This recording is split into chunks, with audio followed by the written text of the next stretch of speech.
ভাবুন তো, একজন মানুষ যার যোগাযোগ ছিল প্রেসিডেন্ট, বিলিয়নিয়ার আর রাজ পরিবার পর্যন্ত, তার বিরুদ্ধে মাইনার ট্রাফিকিংয়ের মামলা চলে, আর তারপর হঠাৎ জেলের ভেতর রহস্যজনক মৃত্যু।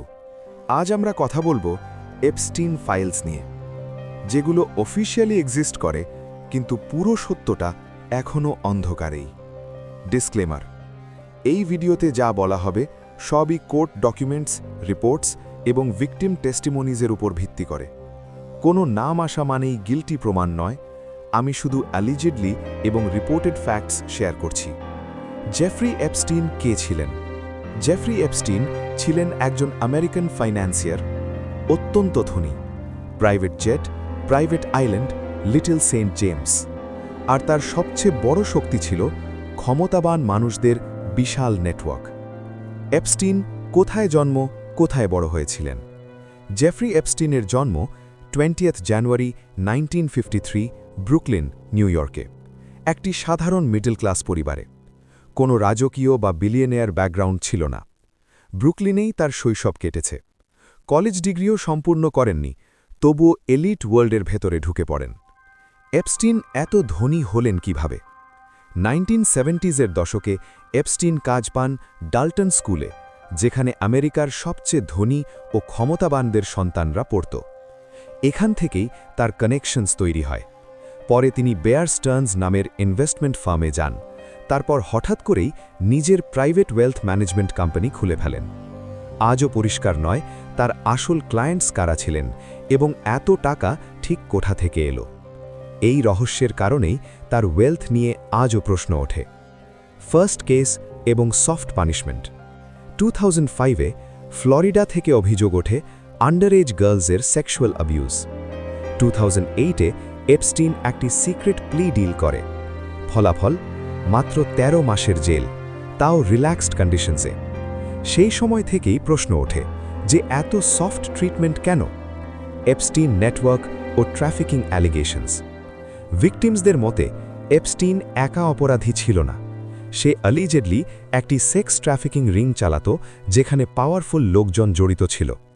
এখান থেকেই আসে ব্ল্যাক বুক, ফ্লাইট লগস আর ক্লায়েন্টস লিস্টের কথা। 2019 অ্যারেস্ট, সব কিছু নড়ে যায়। জুলাই 2019 এপস্টিন আবার গ্রেপ্তার হয়, এইবার ফেডারেল চার্জেস সহ, sex trafficking of minors. Media pressure বাড়ে, পাবলিক চিৎকার করে, এপস্টিন ফাইলস রিলিজ করো। জেলের মৃত্যু যা প্রশ্ন হয়ে রইল। অগস্ট 2019 এপস্টিন জেলের ভেতর মৃত অবস্থায় পাওয়া যায়। অফিসিয়াল রিজন সুইসাইড, কিন্তু সমস্যাগুলো এখান থেকেই শুরু হয়। জেলের সিসিটিভি ক্যামেরা ঠিকমতো কাজ করছিল না।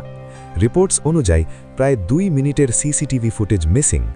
গার্ডস অ্যালিজেডলি ডিউটিতে ছিল না। এই কারণেই এপস্টিনের মৃত্যু একটা সাধারণ সুইসাইডের চেয়ে একটা বিশাল রহস্যে পরিণত হয়। এখান থেকেই কনস্পিরেসি থিওরিজ ছড়িয়ে পড়ে। এপস্টিন ফাইলস আসলে কি? এপস্টিন ফাইলস কোনো একটাই ফাইল নয়। এর মধ্যে আছে কোর্ট ডকুমেন্টস, ভিকটিমসের statements, contact books, flight logs, emails ও টেস্টিমনিজ। সব মিলিয়ে এটা একটা পুরো সিস্টেমের ছবি দেখায়। ডকুমেন্টস রিলিজ ও নাম কেন সামনে এলো? সাম্প্রতিক বছরগুলিতে কোর্ট কিছু সিল্ড ডকুমেন্টস আনসিল করেছে। এতে অনেক ফেমাস ও পাওয়ারফুল নাম সামনে এসেছে।